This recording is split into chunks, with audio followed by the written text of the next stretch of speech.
recap something so that you're feeling it fully. We want you to find and feel and practice the full resonance of this. There's nothing serious going on here. And there isn't anything that we know that you don't innately know. And it's not a difficult thing for you to feel around and find resonance with who you truly are. The source within you has always been present. In this forum, we're making it a little easier for you to find it, but it's always been going on. You understand this. And in the days that follow, you're going to have so much evidence of the resonance that you found here that you're going to know for sure that you understand this. Then it's just about practicing it. It's about caring about how you feel and finding the frequency that feels good and practicing it until you own it constantly. So we can feel you're with us so far. Now I want to introduce into this conversation another subject that you as humans have been talking about for a long time. And that's the subject of unconditional love. But you have been misunderstanding completely, almost to a person, what that even means. Because what most of you think unconditional love means is, you see that jerk doing something ridiculously awful and you say, I love him. Because by the time he feels like a jerk to you, you're wobbling. And you are not in a place of unconditional love. It's gone too far before you caught yourself in the middle of it, you see. So what unconditional love is holding vibrational alignment with who you are, no matter what the conditions are around you. It's a steady footing no matter what. Someone said to us the other day, Abraham, how do you get rid of doubt? And we say, we love you so much and you're not going to like us very much after this answer. But the way you get rid of doubt is before it starts. Because if you wait until you're wobbling that much about something, now you just can't turn around on a dime like that. It's not likely that you're going to change the thought. You have to start at an earlier place. So that's why we wanted to demonstrate for you this wobble as it gets out there further and further with more details, more distance between what you really want and who you really are and what you're believing in this moment. Big time wobble in your vibration. So unconditional love, you can understand this, you'll get it easily if you just think about the emotion rather than the details that are causing it. If you just think about how you want to feel rather than the conditions that cause the way that you feel.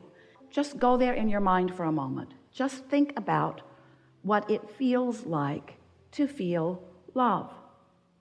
Without the conditions, without all the conditions that led up to you loving someone, with no feeling of needing to hold the outcome, which right now you don't feel like you can. If you're not trying to control the outcome and you're not trying to justify why you're here, if you're just here,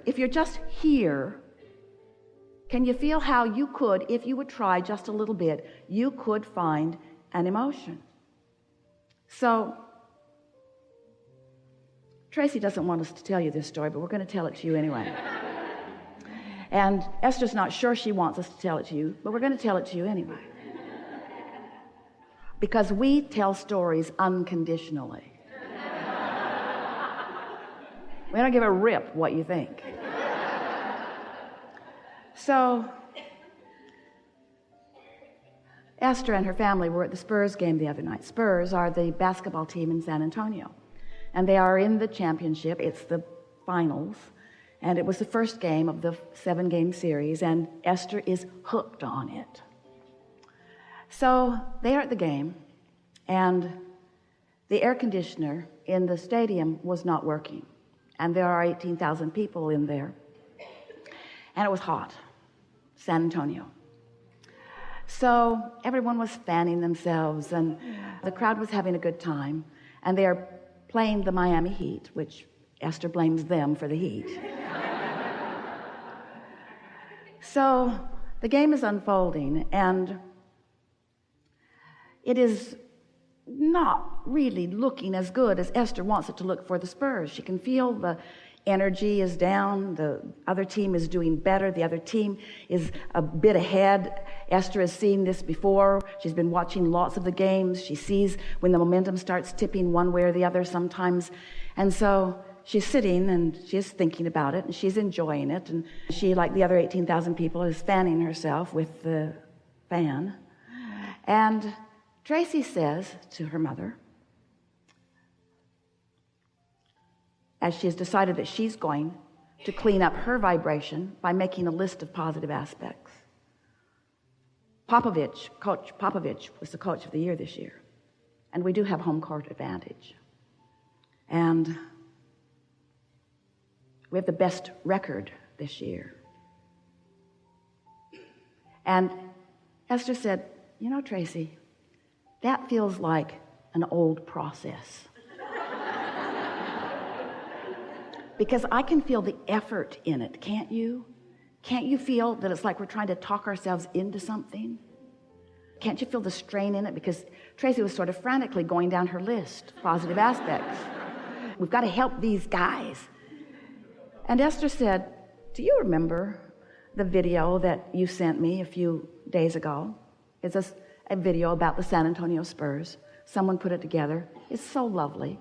Do you remember that we sat there with tears in our eyes as we felt such love for these men who have come together? Remember that? Remember how they gathered this one from this country and this one from this country, and they all became a sort of family, and they've got this system that they do, and they all share the ball, and nobody's the hot dog, nobody hogs the ball. They're all easy to pass. They love each other so much. Nobody cares who actually gets it in the basket. They just want it in the basket. And so just with that, remembering how they felt when they watched that video that brought that feeling of love forth within them as they watched it, they sat there in that feeling of love, and then, boom, 13 points right away. Right away. Tracy looked at her mother. Esther looked at Tracy. Tracy said, do we dare be so bold as to even think that we have affected this? And Esther said, of course we did. Of course we did. Look at them. They're all miserable. Everybody's fanning themselves. Everybody's worried about what's going to happen. One who's connected to the stream is more powerful than a million who are not.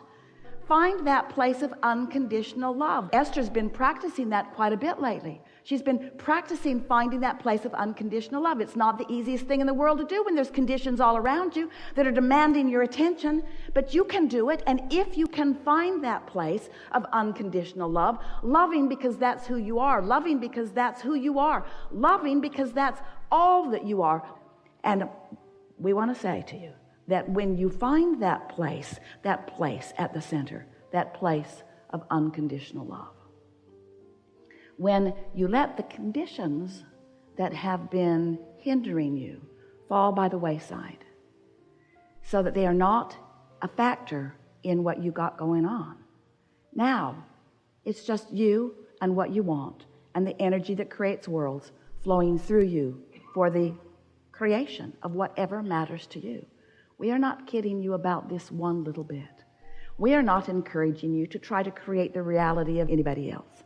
But we do think that it is a great advantage to you to begin paying attention to the influence that you have. So you get that? Unconditional love. How are you going to get there? You got to get general. You have to let yourself somehow let go of the conditions that are holding you in vibrational discord to what you want. That really is the answer. You got to find some way to stop holding yourself in vibrational discord. And the details that you've been practicing, the momentum that you've been practicing is going to hold you there. Not because you're bad. It's a law of physics. It's not bad that gravity takes that car down that hill. It's not bad that inertia. It's not bad that the physics laws of this universe operate in the way they do. But it is so helpful when you understand how they operate and you begin going with the flow of them instead of attempting to buck your own current. You can take the effort factor out of everything when you get this business about aligning. You can. And Esther said to Tracy, when one of the other players on the other team, the most significant player, got extreme leg cramps and had to leave the game. And Esther said, we really should use our powers for good.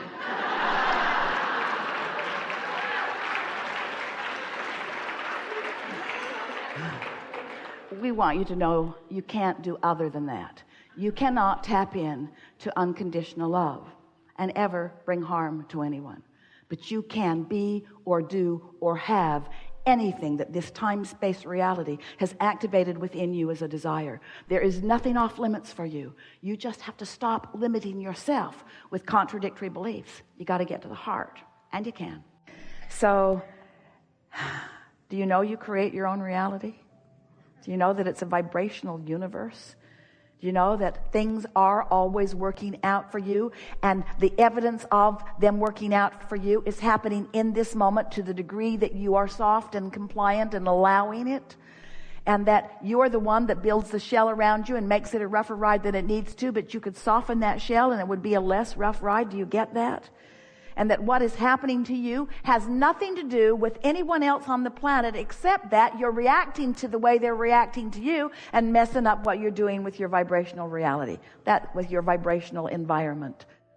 Esther's been trying to find the perfect word because she can feel us meaning it. So she wants to say it's a climate, or it's an environment. It's a state of being. It's the vibrational beingness that you want to work on. And if we were standing in your physical shoes, we would work on it in these ways. We would go to places that feel good as often as we could. And we would acknowledge that it feels good, and we would try to identify what is it about this place that feels so good. In other words, we would not try to solve issues, and we would not get into debates with people who are trying to solve issues, and we would not talk about problems of others with them, and we would not talk about our own problems with anyone else. We would spend our time looking for that central place that feels good, even if it's something as central and basic as the sun came up this morning and that helped me, and the food keeps growing and that helps all of us, and the world keeps turning because it is right that it does. And babies keep being born because this is the leading edge of creation. And source keeps flowing because nothing other than that is natural. And well-being abounds no matter how hard you try to find dark corners of the world. They are small and puny in comparison with the brilliance and the beauty of the world. The well-being is dominant, no matter what anybody is focused upon in the moment. That's just a fact of the way that it is. The well-being is dominant. And as you start focusing yourself in those ways, then the details, like our friend was saying, those winks from the universe, the details, the specific details, will begin flooding into your experience until you will not be thinking that what Abraham's trying to get you to do is just withdraw from life and find something simple to focus upon and live happily ever after in a sort of confined world. Instead, you will notice that you have a cadre, a group of non-physical intelligence who understands the specific and intimate details of your desire, who is inspiring you to a path of least resistance, not just for the outcome that you think you want, but for the pleasure of the unfolding along the way. And then you're going to start making these associations, and then something's going to shift for you. It's going to be like a fulcrum shift. It's going to be like a paradigm shift. And if it hasn't already happened for you, which in many cases in this room it has, it's about to, and it will feel like this. The details of your life will cause you to feel worthy, because suddenly you'll be reacting to the core of what is good rather than to the anomaly that feels bad. Can you feel that shift? We applaud you for your ability to listen with us, because we said a lot of the same things over and over again, and yet we said things to you all day long here today that no one on this planet has ever understood as clearly as you just did. You are out here on the leading edge of thought.